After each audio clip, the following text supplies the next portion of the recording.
Hi friends, இன்றைக்கி நம்ம என்ன வீடியோ பார்க்க போகிறோம்னா டீ கடை ஸ்டைலில் ஒரு ப்ரெட் ஆம்லேட் பார்க்கலாம். வாங்க எப்படி செய்யலான்னு வீடியோக்குள்ளே போகலாம். ப்ரெட்டு, கேரட்டு, கொத்தமல்லி, புதினாலாம் நான் கட் பண்ணி வச்சுருக்கேன். மயோனைஸ் நான் வீட்டிலே செஞ்சு வச்சுட்டேன். அப்புறமா red chilli sauce, tomato sauce வீட்டில் இருக்குது.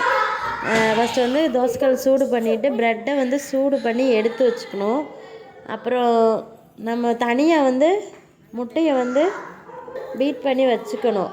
கொஞ்சம் உப்பு, பெப்பர் போட்டு கொஞ்சம் பீட் பண்ணி வச்சுட்டு அதை தோசைக்கல்லில் நல்லா ஸ்ப்ரெட் பண்ணி விட்டுட்டு நம்ம சூடு பண்ணி வச்சுருக்க ப்ரெட்டை பீட் பண்ணி வச்சுருந்த முட்டையில் லேசாக தொட்டு எடுத்து அப்படியே அந்த தோசை மாதிரி பண்ணி வச்சுருக்கோம். அதில் வச்சுட்டு இடையில கேரட்டு, கொத்தமல்லி எல்லாம் வச்சு மயோனைஸ் இது பண்ணி வச்சுட்டா அந்த டீ கடை ஸ்டைலில் நம்ம வீட்டிலையே ப்ரெட் ஆம்லேட் செஞ்சாச்சு.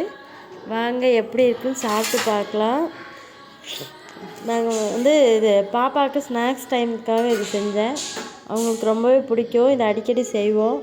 நீங்களும் செஞ்சு பாருங்கள், எப்படி வந்திருக்குன்னு கமெண்ட் பண்ணுங்கள். நம்ம சேனலை புதுசாக பார்க்குறீங்கன்னா சப்ஸ்கிரைப் பண்ணிக்கோங்க.